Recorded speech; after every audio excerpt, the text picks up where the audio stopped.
Cumprimento a todos com a graça de nosso Senhor Jesus. Este é o canal MCA Apologético e vou mostrar hoje no vídeo o erro do arminianismo clássico em relação à graça preveniente. Por que este assunto? Porque este assunto tem sido o que mais o arminianismo clássico tem apresentado como solução dos problemas em relação à liberdade do homem, em relação à soberania de Deus, bem como também em relação aí à própria escolha, né, da salvação. Então, eu quero fazer uma avaliação breve e alguns apontamentos sobre isso e tentar demonstrar aí a falha, né, que o arminianismo clássico comete neste assunto, né? Começando o ponto aqui, acontece que Jacó Armínio cria na depravação total. Jacó Armínio ele é realmente bíblico, especialmente no ponto quando ele coloca que Adão no Jardim do Éden tinha a sua capacidade de escolher a vida correta, e mesmo assim, para Armínio, mesmo naquele estado de perfeição e pureza, não de maturidade, né, mas de crescimento ali, Adão ele precisava ser assistido pela graça de Deus. Então, Jacó Armínio é muito bíblico e aí ele aponta que depois da queda, né, o Adão ele perdeu essa capacidade e toda a raça humana, mesmo o livre-arbítrio, está aí prejudicado e profundamente depravado, né? Então, Armínio, por exemplo, ele diz assim, ó, em uma parte do seu livro, eu tenho aqui, mas como estou anotado no computador, fica mais fácil aqui para eu achar para vocês. Ele diz assim, olha que interessante, ó, essa é a minha opinião do livre-arbítrio do homem. Em sua condição primitiva, tendo vindo das mãos do Criador, o homem foi dotado com uma porção de conhecimento, santidade, poder para capacitá-lo a entender, estimar, considerar, desejar, fazer o bem, de acordo com o que lhe foi dado como missão. No entanto, ele não podia realizar nenhum desses atos, exceto com o auxílio da graça divina. Mas em seu estado de descuido e pecado, o homem não é capaz de pensar, olha só o conceito de depravação total dele. O homem não é capaz de pensar, nem querer ou fazer por si mesmo o que é realmente bom, pois é necessário que ele seja regenerado e renovado em seu intelecto, afeições e desejo em todos os seus poderes por Deus, em Cristo, por intermédio do Espírito Santo. Então aqui fica muito bem claro que para Armínio, né, o pecado destruiu, né? O pecado ele destruiu profundamente o livre-arbítrio do homem. Daí, qual é a solução então apresentada? A solução apresentada é que o homem é assistido agora, depois da queda, pela graça preveniente, por uma graça precedente. Essa expressão ela é mais trabalhada, mais desenvolvida para o sistema evangélico com os wesleyanos, né, com os seguidores de Wesley, igreja metodista e tal. Tanto que eu tenho aqui também anotado algo que a igreja metodista diz, né, sobre a chamada aí graça preveniente, né? No blog Metodista Brasil tem lá o seguinte, ó, a graça, falando da graça preveniente, ela cerca toda a humanidade e precede cada um, né? E diz que não temos forças para fazer obras agradáveis e aceitáveis a Deus sem a graça por Cristo, predispondo-nos para que tenhamos boa vontade e operando em nós quando temos essa boa vontade, né? Então, a ideia geral é que a graça preveniente é a provisão de Deus para o homem em seu estado caído, para que ele seja capaz de responder, né, a oferta do Evangelho. É interessante que o Armínio, né, Jacó Armínio, aqui no volume 1, ele diz aqui ainda qual é o grande problema disso, e nós vamos desenvolver isso ainda mais adiante. Ele fala que o problema não é o que a graça faz, ele não rejeita nada disso, ele chega a dizer que ele aponta a dependência da graça de Deus como nenhum outro. Ele então comenta que a problemática é outra, né? Daqui a pouco eu vou comentar com vocês. Porém, esse conceito de graça preveniente, ele já é presente nos pais da igreja, né? Mesmo em Agostinho, mas não tão desenvolvido. Às vezes até o próprio Armínio, ele parece que fala da regeneração como sendo a graça preveniente. O arminianismo atual fala da graça preveniente como sendo uma iluminação geral que as pessoas recebem. Enfim, eles tentam demonstrar que essa é a solução. Eu tenho aqui comigo também o Catecismo da Igreja Católica. No parágrafo, eu acredito que é assim que fala. Como eu não tenho domínio da literatura e das publicações católicas, eu posso estar sendo equivocado ao mencionar esse número, tá? Então aqui nesse catecismo tem 2001 aqui, eu acho que é o parágrafo 2001 que eles assim se referem. Olha só o que é dito, ó. A preparação do homem para acolher a graça é já uma obra da graça. Esta é necessária para suscitar e manter nossa colaboração na justificação pela fé e na santificação pela caridade. Deus acaba em nós aquilo que Ele mesmo começou, pois começa com a sua intervenção, fazendo com que nós queiramos e acaba cooperando com as moções da nossa vontade convertida. Daí cita o próprio Agostinho, falando de que Deus, né, que opera e predispõe em nós a sua misericórdia. E aí continua no outro parágrafo, 2002, né? Diz: a livre iniciativa de Deus pede a livre resposta do homem, pois Deus criou o homem à sua imagem, conferindo-lhe com a liberdade o poder de conhecê-lo e amá-lo. A alma só pode entrar livremente na comunhão do amor. Deus toca imediatamente e move diretamente o coração do homem. Então, o que nós notamos aqui? Que o conceito de graça preveniente ele também está presente na teologia católica,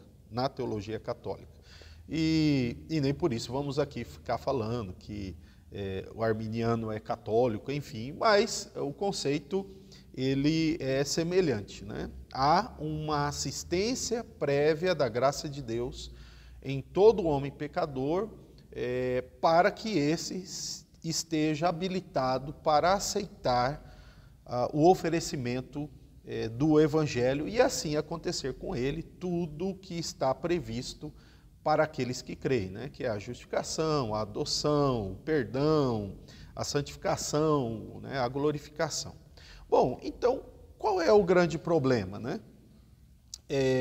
O grande problema com a fé reformada, com essa linha, é a seguinte, né? Primeiro que a fé reformada tem dentro dela conceitos de iluminação, que mesmo antes da pessoa se render a Cristo, a graça comum traz para as pessoas uma iluminação de conceitos, né, de abrandamento, de direção. Então, embora há hipercalvinistas que rejeitam o conceito da graça comum, mas há também algo na fé reformada que é precedente, né?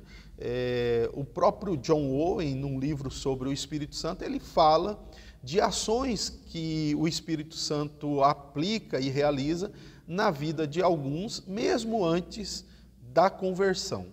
Bom, mas não há igualdade aí nos conceitos. Há alguma semelhança, mas não há igualdade. Qual é o grande problema aqui, então, que temos com a necessidade de apresentar essa chamada aí graça preveniente? Armínio, na página 232, né, do volume 1, ele coloca aqui a questão da seguinte maneira. Olha só que interessante. Depois de explicar que a graça de Deus que capacita o homem, depois de apresentar o conceito reformado, bíblico mesmo, da graça de Deus, ele pergunta, né, ele coloca aqui de forma esclarecendo a questão, o que é que ele resiste. Note só. Toda controvérsia se reduz à solução desta questão. A graça de Deus é uma certa força irresistível? Ou seja, a controvérsia, diz Armínio, a controvérsia não se relaciona às ações ou às operações que podem ser atribuídas à graça, pois reconheço e incluo mais dessas ações ou operações do que qualquer homem já o fez.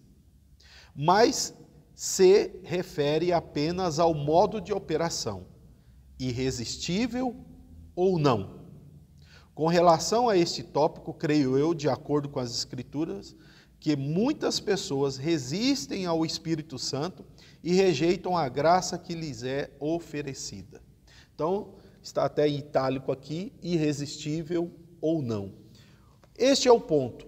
Para Armínio, a natureza da graça, de livre-arbítrio, de depravação total, poderia ser resolvida aí em todas as instâncias com a graça preveniente, né?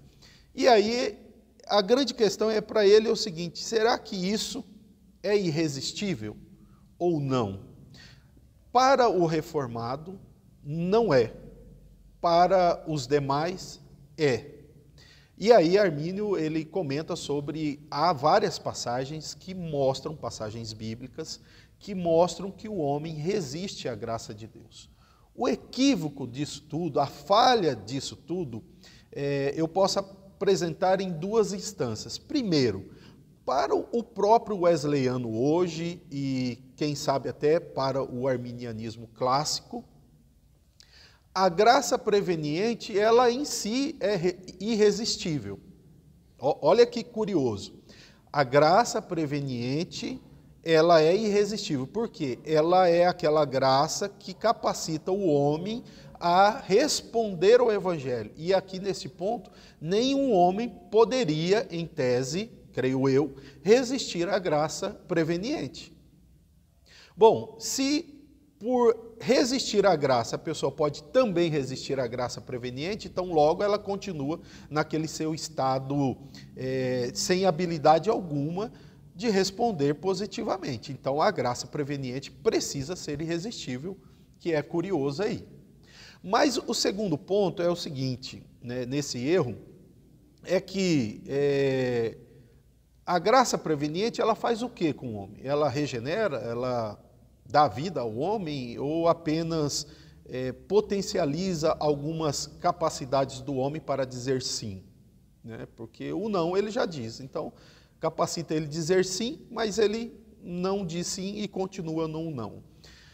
O erro na avaliação de Armínio é o seguinte, é que nós, os reformados, nós percebemos que a graça ela é resistida pelo eleito até o momento em que Deus decidir regenerar, aí sim, com a graça preveniente bíblica, regenerar as suas potências, e aí então ele, capacitado pelo Espírito Santo, jamais vai dizer não para o Evangelho, depois de iluminado e capacitado pelo Espírito Santo, o eleito não vai dizer não para o amado de sua alma.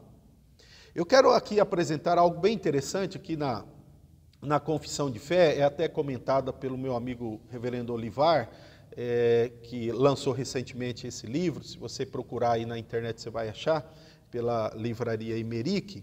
E olha só que interessante o que é colocado aqui, tanto nos parágrafos da confissão sobre a vocação eficaz, como um comentário que o pastor Olivar faz. Então, no capítulo 10 da confissão de Westminster, no capítulo 10 sobre a vocação eficaz, diz o seguinte: a todos aqueles a quem Deus predestinou para a vida, e somente a esses, aprove a ele em seu tempo designado e aprovado. Tá? Então, observe que nós não falamos que toda hora que um pregador do Evangelho, ou toda hora que o Espírito Santo lança luz na mensagem do Evangelho, na mente de uma pessoa, significa que ele não vai resistir se ele for eleito. Nós cremos que ele vai resistir. Veja um exemplo bíblico, claro, o apóstolo Paulo. A Bíblia diz em Gálatas, o apóstolo Paulo ele comenta lá em Gálatas que aprove a Deus, né, Gálatas 1,15, ele diz assim, mas quando aprove a Deus, que desde o ventre da minha mãe me separou e me chamou pela sua graça. Observe, o Saulo que consentiu na morte de Estevão, que perseguiu os cristãos, era eleito, era escolhido desde toda a eternidade, e ele inclui até a questão de tempo no ventre da sua mãe. Não obstante, em todo o tempo que ele ouvia do Evangelho, ele resistia, até que Deus, ao seu tempo, o chamou. É isso que a confissão coloca. E aí ela diz que chamar eficazmente pela sua palavra e pelo seu Espírito daquele estado de pecado e morte em que estão por natureza, para a sua graça e salvação por Cristo, tendo iluminado suas mentes, espiritualmente e salvificamente, para entender as coisas de Deus, tirando o seu coração de pedra e dando-lhes um coração de carne, renovou suas vontades pelo seu poder, determinando-os para que o que é bom e efetivamente atraindo-o para Jesus Cristo, de maneira que eles vêm muito livremente, mas essa disposição é gerada por sua graça. Observe só, a nossa questão aqui é que a graça preveniente, ela é eficaz para o que se propõe no contexto da fé reformada. O que é essa graça? Essa graça capacita o homem a ir a Cristo. E ele vai a Cristo, porque uma vez as potências de sua alma sendo renovadas, ele jamais vai dizer não para a mensagem tão atraente do Evangelho, para a mensagem da cruz. Ele jamais vai dizer não. E aí, continua aqui, um ponto bem interessante, no segundo parágrafo da confissão, já eu vou ler uma passagem bíblica que para mim é, além dessa de Gálatas, ela é determinante para demonstrar que o conceito de graça, de vocação eficaz para a fé reformada é muito mais bíblica do que a arminiana clássica.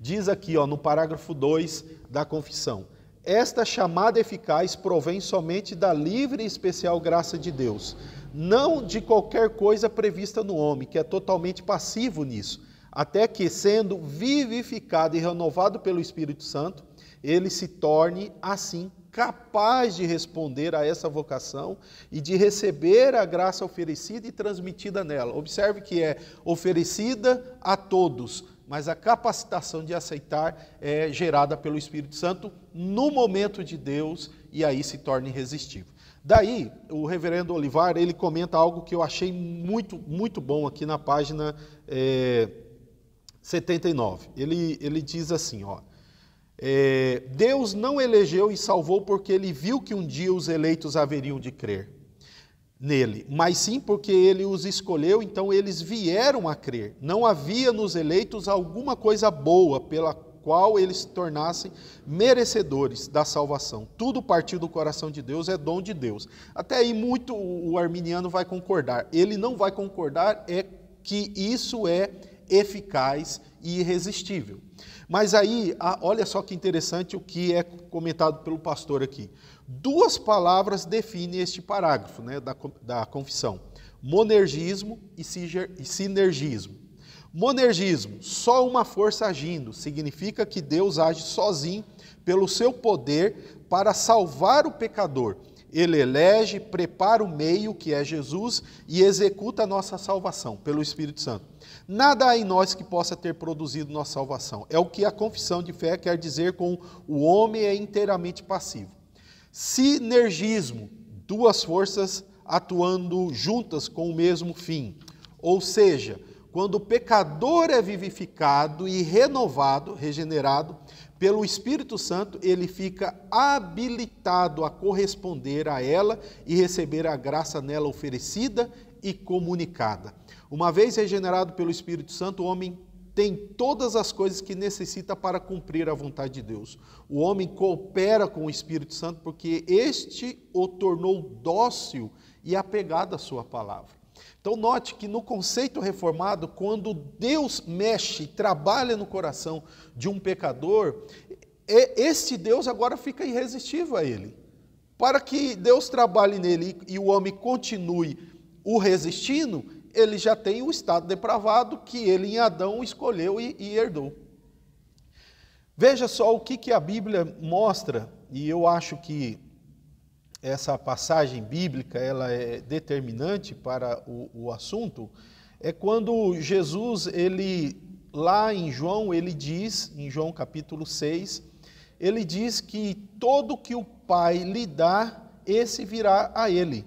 É o que diz a palavra de Deus claramente em João 6. Vou abrir aqui para vocês e vou ler João capítulo 6, do 35 ao 45. Olha só se essa passagem está condizente com a graça preveniente na perspectiva arminiana clássica e wesleyana, ou está condizente com o pensamento inverso, né? Se o nosso pensamento está condizente com isso. Olha só, abre aspas, João 6, do 35 a 45. E Jesus lhe disse, eu sou o pão da vida, aquele que vem a mim não terá fome, e aquele que crê em mim nunca terá sede. Mas já vos disse que também vós me vistes, contudo não credes. Todo o que o Pai me dá virá a mim. Observe só, ele está falando que eles rejeitam, e aí ele inclui, mas todo o que o Pai me dá virá a mim, é certo. Isso daqui não, para a graça preveniente, não vai dar certo com todos. Não vai dar certo com todos. Continua ele. O que vem a mim, de modo nenhum lançarei fora, porque eu desci do céu não para fazer a minha vontade, mas a vontade daquele que me enviou. E a vontade do meu Pai que me enviou é esta. Então aqui nós estamos notando uma vontade soberana, não uma vontade do prazer ou do preceito, uma vontade soberana. Que nenhum de todos aqueles que ele me deu se perca. Olha só, mas que eu o ressuscite no último dia. Porquanto a vontade daquele que me enviou é esta, que todo aquele que vê o Filho e crê nele tenha a vida eterna, e eu ressuscitarei no último dia. Continua, murmuravam, pois os judeus, porque ele disse, eu sou o pão que desceu do céu. E dizia, não é este o filho de José, cuja mãe... pai e mãe nós conhecemos, como pois diz ele que desci do céu?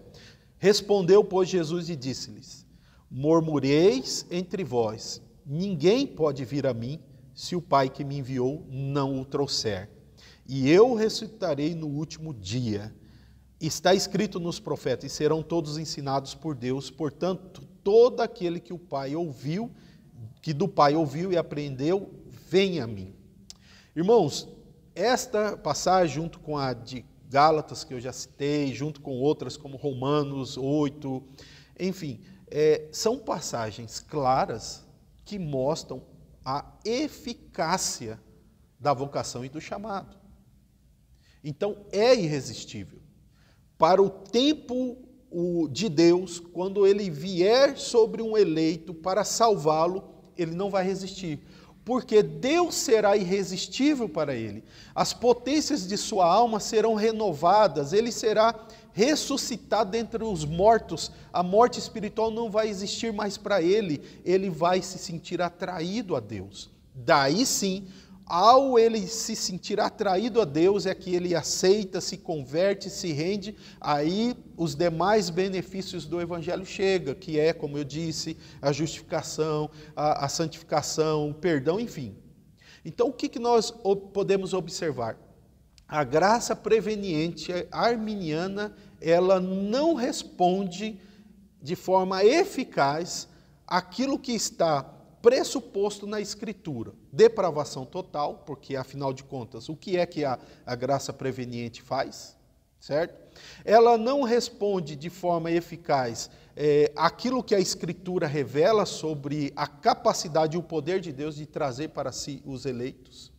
A graça preveniente, ela, portanto, ela não resolve aquilo que eles estão pensando que propõe resolver, que é a questão da liberdade humana, da soberania de Deus. Não, simplesmente foi um remendo, tal como presente na teologia católica, que não resolveu a problemática. O intuito de querer manter o homem livre em suas escolhas acabou por limitar a questão de que a apresentação do Evangelho aos eleitos seria irresistível. Nós, como reformados, cremos que esta é a verdade. A graça preveniente não resolveu nada, porque isso já estava presente na teologia católica e os reformadores, eles apontaram o conceito bíblico. Eu espero que, com isso, fique muito bem claro que, apesar do meu profundo respeito e honestidade para com a posição arminiana clássica, aliás, tenho lido a obra de Armínio e confesso para vocês que eu acredito que sou muito mais arminiano do que os arminianos, muitos deles, porque são arminianos que creem apenas nos pontos a respeito da soteriologia. Todos os outros assuntos que Armínio trata como reformado, eles não aceitam, né? Então, assim, é uma aproximação apenas por 5 pontos, né? E não mais do que isso, como acontece do lado calvinista, como há dispensacionalistas calvinistas só por causa de 5 pontos, mas o que fica muito bem claro é que Armínio, ele falhou na sua abordagem sobre a soteriologia. Possivelmente, como sabemos, ao tentar rejeitar o supralapsarianismo, ele foi a esse outro extremo, que foi uma falha e um erro dele, lamentavelmente. Que Deus nos mantenha na verdade, segundo as Escrituras.